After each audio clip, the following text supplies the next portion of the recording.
This is the Sugar Beet Report, bringing you the latest information from NDSU throughout the sugar beet growing season.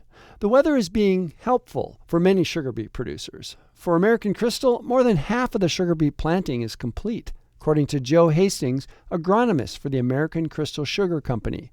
Joe, how is this year's planting season going? Well, we've been fortunate to have a real nice early planting season. It kicked off the weekend of April 12th, and right now we've got probably 280,000 acres planted, 70% planted on what we plan to plant for this year. So that's great to have the majority of our beets planted in April because it kicks off a lot of crop potential, excellent crop potential being planted this time of year, not later.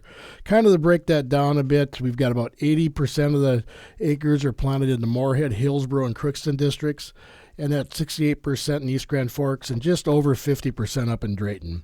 So again, we're looking at this crop with a lot of positive crop potential right now just by planting date.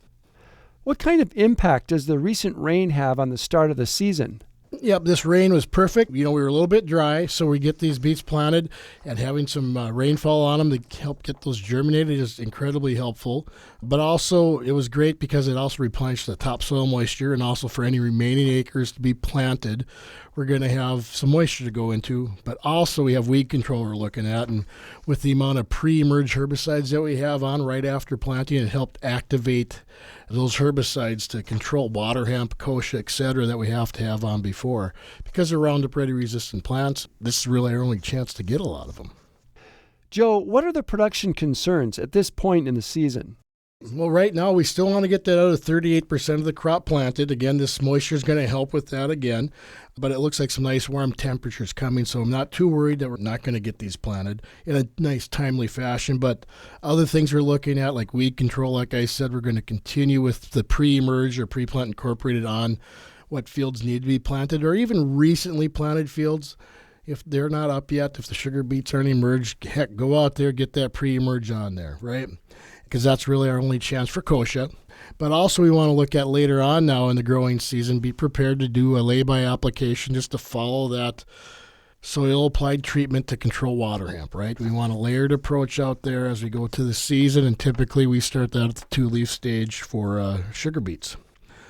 Other things we're looking at, of course, is insects. If you're in a rip maggot area, we want to look at using counter-app plant is probably the optimal treatment. And also for springtails, for those acres still left to go in, if you have a history of springtails, counter-insecticide is probably the best on those.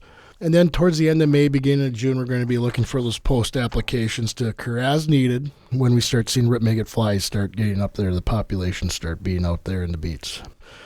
Rhizoctonia, hey, a lot of our beets come with fungicide on the seed. All the seed does, but you might need a at-plant fungicide when you have a bad history in the field, or depending on what your crop rotation is. If you're following soybeans, edible beans, it's sometimes good to have a at-plant Rhizoctonia fungicide treatment. But other than that, just time that post-Rhizoctonia fungicide treatment for the 4 to 8 leaf seeds. So we got time before that happens, but just some key things to look at early in this planting season that we're going to focus on. Thanks, Joe. Our guest has been Joe Hastings, agronomist for the American Crystal Sugar Company. This has been the Sugar Beet Report, bringing you the latest information from NDSU throughout the sugar beet growing season.